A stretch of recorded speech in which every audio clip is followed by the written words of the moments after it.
Test 4. You will hear a number of different recordings and you will have to answer questions on what you hear. There will be time for you to read the instructions and questions, and you will have a chance to check your work. All the recordings will be played once only. The test is in 4 sections. At the end of the test, you will be given 10 minutes to transfer your answers to an answer sheet. Now turn to Section 1.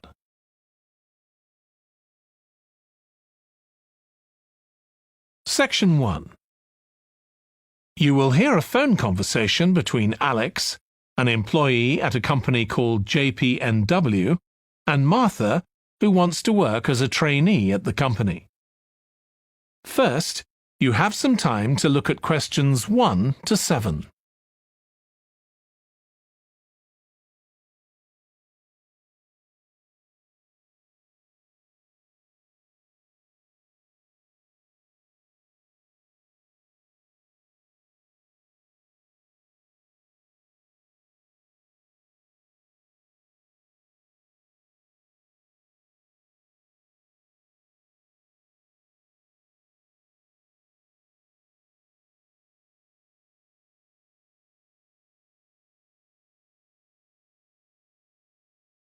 You will see that there is an example that has been done for you. On this occasion only, the conversation relating to this will be played first. Hi, Alex. It's Martha Clines here. James White gave me your number. I hope you don't mind me calling you. Of course not. How are you, Martha? Good, thanks. I'm ringing because I need a bit of advice. Oh, yeah, what about? The training you did at JPNW a few years ago, I'm applying for the same thing. Oh, right, yes, I did mine in 2014. Best thing I ever did, I'm still working there. Alex did his training in 2014. So 2014 has been written in the space. Now we shall begin. You should answer the questions as you listen because you will not hear the recording a second time. Listen carefully and answer questions 1 to 7. Hi, Alex. It's Martha Clines here. James White gave me your number. I hope you don't mind me calling you. Of course not. How are you, Martha? Good, thanks. I'm ringing because I need a bit of advice. Oh, yeah, what about? The training you did at JPNW a few years ago, I'm applying for the same thing. Oh, right, yes, I did mine in 2014. Best thing I ever did, I'm still working there. Really? What are you doing? Well, now I work in the customer services department, but I did my initial training in finance. I stayed there for the first 2 years and then moved to where I am now. That's the same department I'm applying for. Did you enjoy it? I was pretty nervous to begin with. I didn't do well in my exams at school, and I was really worried because I failed maths. But it didn't actually matter because I did lots of courses on the job. Did you get a diploma at the end of your trainee period? I'm hoping to do the one in business skills. Yes, that sounds good. I took the one on IT skills, but I wish I'd done that one instead. OK, that's good to know. What about the other trainees? How did you get on with them?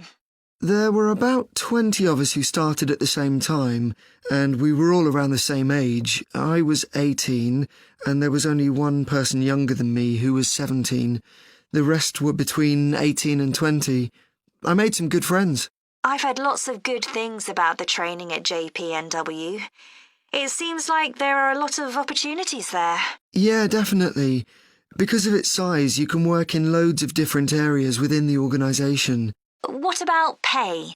I know you get a lower minimum wage than regular employees. That's right, which isn't great, but you get the same number of days holiday as everyone else, and the pay goes up massively if they offer you a job at the end of the training period. Yeah, but I'm not doing it for the money. It's the experience I think will be really useful. Everyone says by the end of the year you gained so much confidence. You're right, that's the most useful part about it. There's a lot of variety too. You're given lots of different things to do. I enjoyed it all. I didn't even mind the studying. Do you have to spend any time in college? Yes, 1 day each month. So you get lots of support from both your tutor and your manager. That's good. And the company is easy to get to, isn't it? Yes, it's very close to the train station, so the location's a real advantage. Before you hear the rest of the phone conversation, you have some time to look at questions 8 to 10.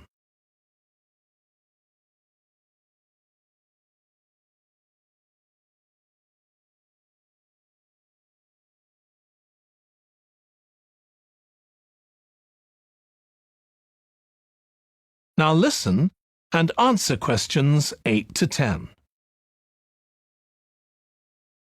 Have you got a date for your interview yet? Yes, it's on the 23rd of this month. So long as you're well prepared, there's nothing to worry about. Everyone's very friendly. I am not sure what I should wear. What do you think? Nothing too casual, like jeans, for example. If you've got a nice jacket, wear that with a skirt or trousers. OK, thanks. Any other tips? Well, I know it's really obvious, but arrive in plenty of time. They hate people who are late. So make sure you know exactly where you have to get to. And one other useful piece of advice my manager told me before I had the interview for this job is to smile. Even if you feel terrified, it makes people respond better to you. I'll have to practice doing that in the mirror. Yeah, well, good luck. Let me know if you need any more information. Thanks very much. That is the end of section 1. You now have half a minute to check your answers.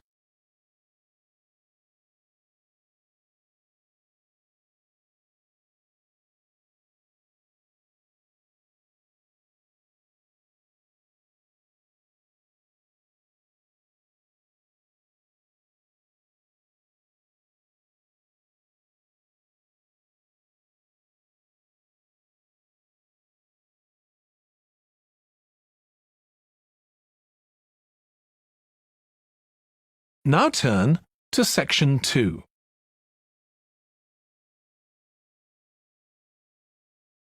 Section 2. You will hear a woman called Annie, who works at the Snow Centre in New Zealand, welcoming a group of visitors to the centre. First, you have some time to look at questions 11 to 16.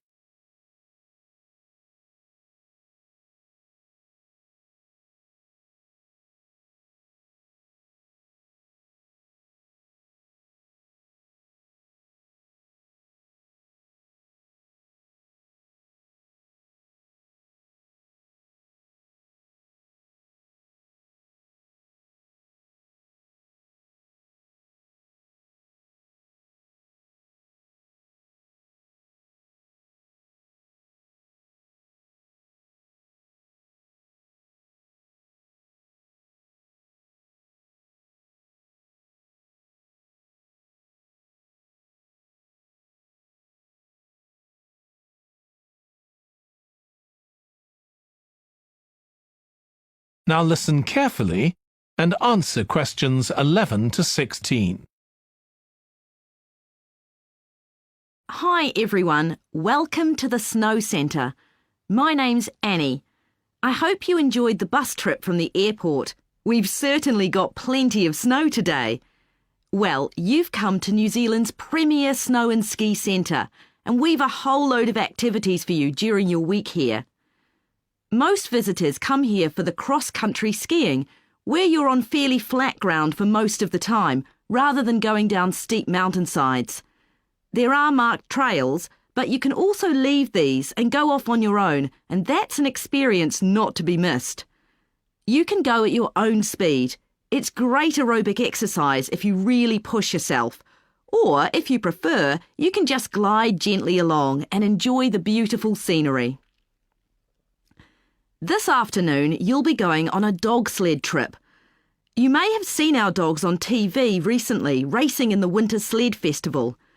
If you want, you can have your own team for the afternoon and learn how to drive them, following behind our leader on the trail. Or if you'd prefer, you can just sit back in the sled and enjoy the ride as a passenger. At the weekend, we have the team relay event, and you're all welcome to join in. We have a local school coming along, and a lot of the teachers are taking part too. Participation rather than winning is the main focus, and there's a medal for everyone who takes part. Participants are in teams of 2 to 4, and each team must complete 4 laps of the course. For your final expedition, you'll head off to Mount Frenna wearing a pair of special snowshoes which allow you to walk on top of the snow. This is an area where miners once searched for gold, though there are very few traces of their work left now. When the snow melts in summer, the mountain slopes are carpeted in flowers and plants.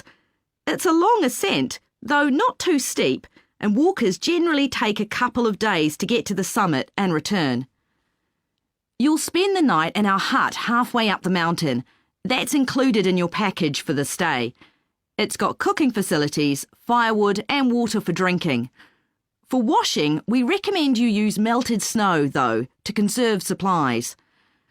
We can take your luggage up on our snowmobile for you for just $10 a person. The hut has cooking facilities, so you can make a hot meal in the evening and morning, but you need to take your own food. The weather on Mount Frenna can be very stormy. In that case, stay in the hut. Generally, the storms don't last long. Don't stress about getting back here to the centre in time to catch the airport bus. They'll probably not be running anyway. We do have an emergency locator beacon in the hut, but only use that if it's a real emergency, like if someone's ill or injured.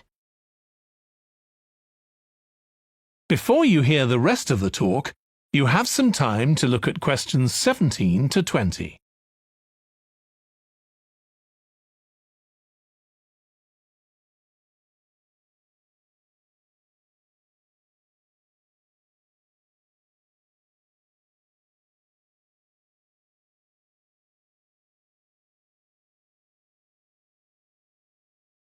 Now listen and answer questions 17 to 20.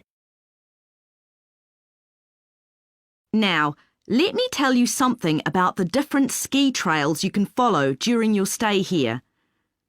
Highland Trail's directly accessible from where we are now. This trail's been designed to give first-timers an experience they'll enjoy regardless of their age or skill, but it's also ideal for experts to practice their technique. Then there's Pine Trail. If you're nervous about skiing, leave this one to the experts. You follow a steep valley looking right down on the river below. Scary! But if you've fully mastered the techniques needed for hills, it's great fun. Stony Trail's a good choice once you've got a general idea of the basics. There are 1 or 2 tricky sections, but nothing too challenging. There's a shelter halfway where you can sit and take a break and enjoy the afternoon sunshine. And finally, Losers Trail. This starts off following a gentle river valley, but the last part is quite exposed, so the snow conditions can be challenging. If it's snowing or windy, check with us before you set out to make sure the trail's open that day. Right, so now if you'd like to follow me, we'll get started. That is the end of section 2. You now have half a minute to check your answers.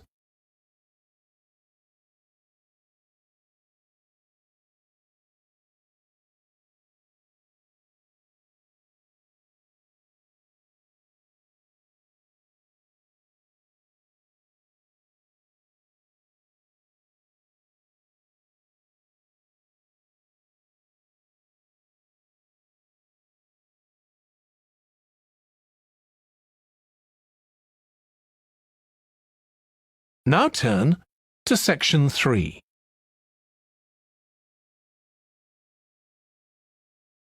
Section 3. You will hear 2 students called Jack and Alice discussing food labels that give information on the nutritional value of foods. First, You have some time to look at questions 21 to 26.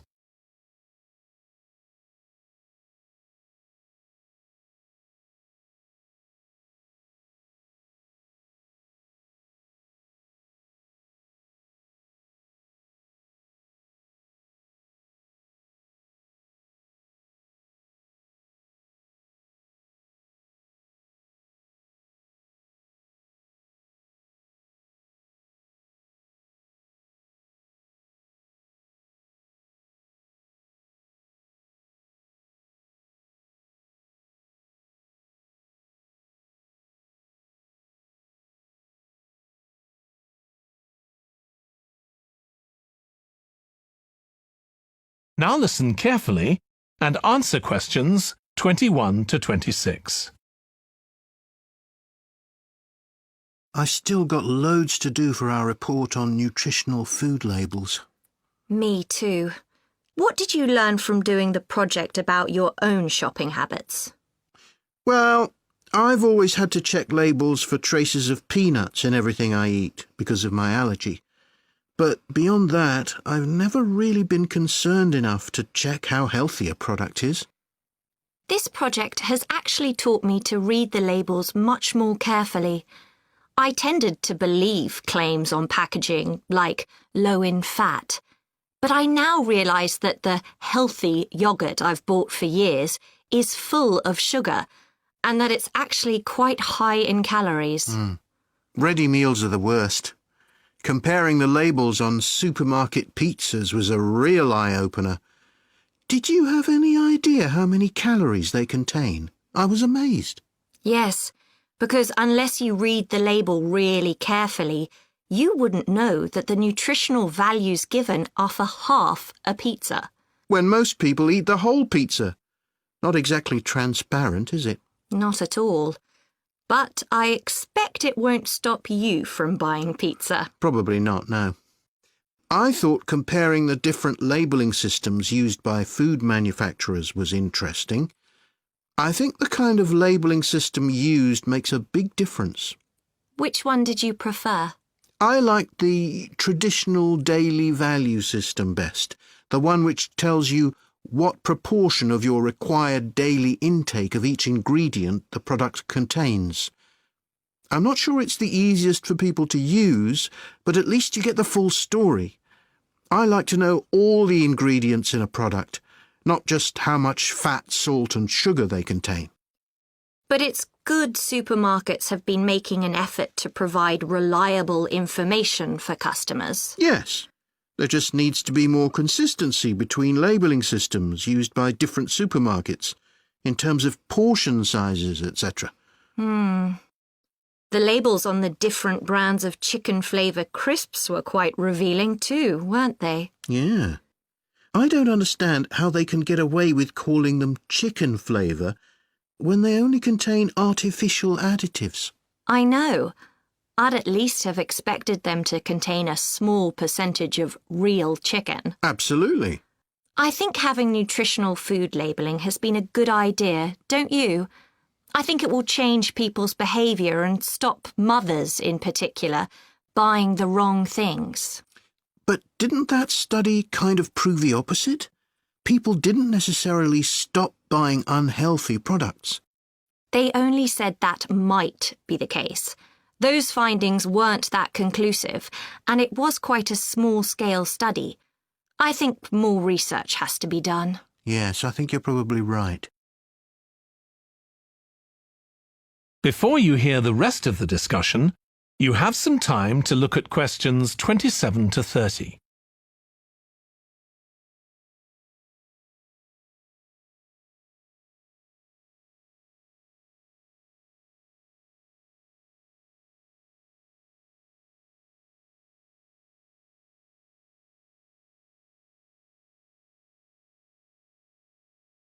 Now listen and answer questions 27 to 30.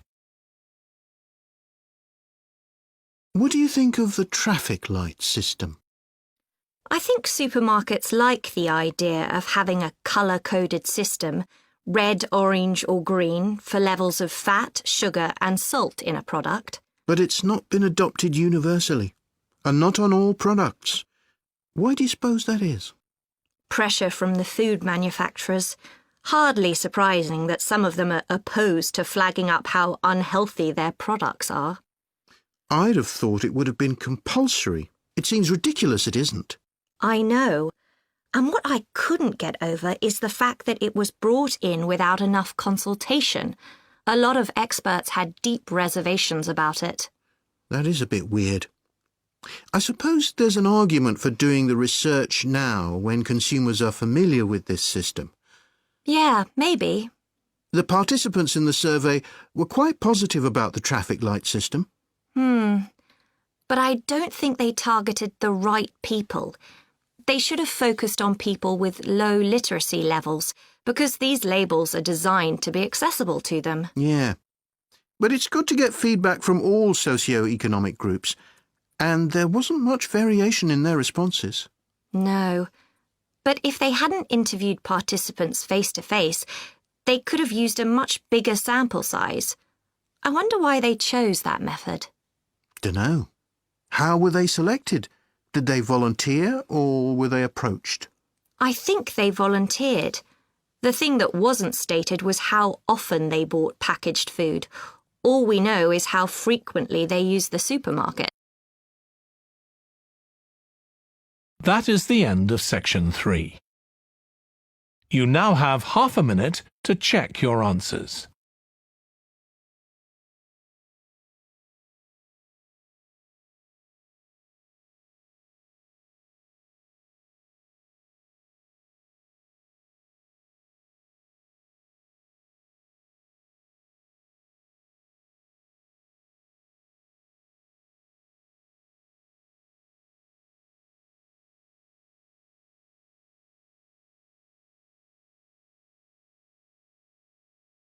Now turn to section 4.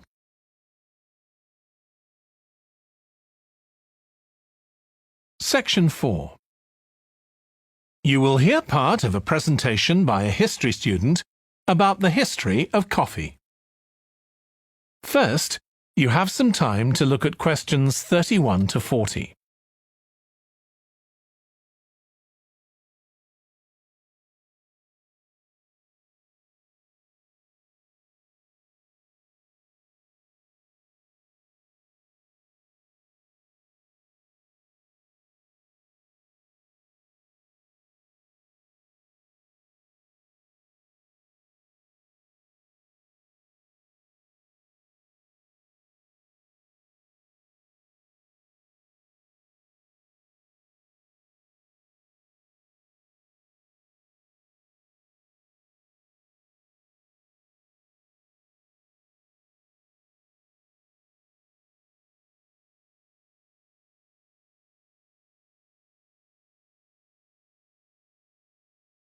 Now listen carefully and answer questions 31 to 40.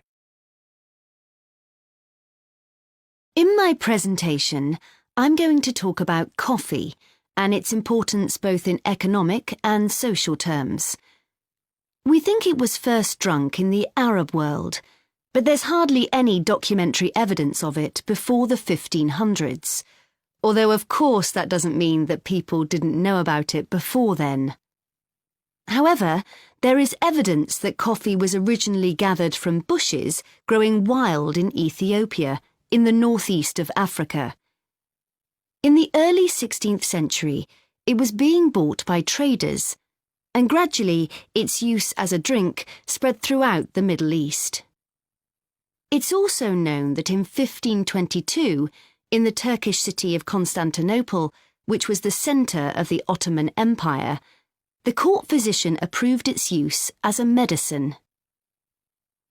By the mid-1500s, coffee bushes were being cultivated in the Yemen, and for the next 100 years, this region produced most of the coffee drunk in Africa and the Arab world. What's particularly interesting about coffee is its effect on social life. It was rarely drunk at home, but instead, people went to coffee houses to drink it. These people, usually men, would meet to drink coffee and chat about issues of the day. But at the time, This chance to share ideas and opinions was seen as something that was potentially dangerous.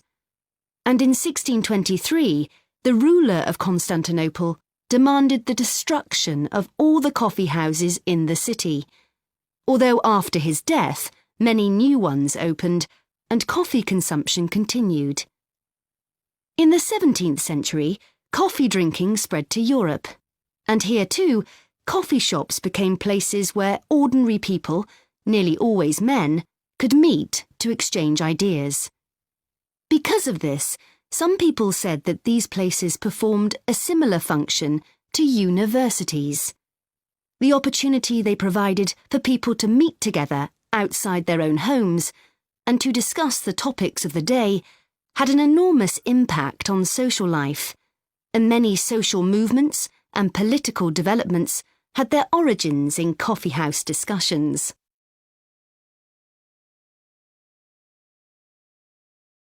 In the late 1600s, the Yemeni monopoly on coffee production broke down, and coffee production started to spread around the world, helped by European colonization. Europeans set up coffee plantations in Indonesia and the Caribbean, and production of coffee in the colonies skyrocketed. Different types of coffee were produced in different areas, and it's interesting that the names given to these different types, like mocha or Java coffee, were often taken from the port they were shipped to Europe from. But if you look at the labour system in the different colonies, there were some significant differences. In Brazil and the various Caribbean colonies, coffee was grown in huge plantations, and the workers there were almost all slaves. But this wasn't the same in all colonies. For example, in Java, which had been colonised by the Dutch, the peasants grew coffee and passed a proportion of this on to the Dutch, so it was used as a means of taxation. But whatever system was used, under the European powers of the 18th century, coffee production was very closely linked to colonisation. Coffee was grown in ever-increasing quantities to satisfy the growing demand from Europe, and it became nearly as important as sugar production, which was grown under very similar conditions. However, coffee prices were not yet low enough for people to drink it regularly at home, so most coffee consumption still took place in public coffee houses, and it still remained something of a luxury item. In Britain, however, a new drink was introduced from China and started to become popular, gradually taking over from coffee, although at first it was so expensive that only the upper classes could afford it. This was tea, and by the late 1700s it was being widely drunk. However, when the USA gained independence from Britain in 1776, they identified this drink with Britain, and coffee remained the preferred drink in the USA, as it still is today. So, by the early 19th century, coffee was already being widely produced and consumed. But during this century, production boomed, and coffee prices started to fall. This was partly because new types of transportation had been developed, which were cheaper and more efficient. So now, working people could afford to buy coffee. It wasn't just a drink for the middle classes. And this was at a time when large parts of Europe were starting to work in industries. And sometimes this meant their work didn't stop when it got dark. They might have to continue throughout the night. So the use of coffee as a stimulant became important. It wasn't just a drink people drank in the morning for breakfast. There were also changes in cultivation. That is the end of section 4. You now have half a minute to check your answers.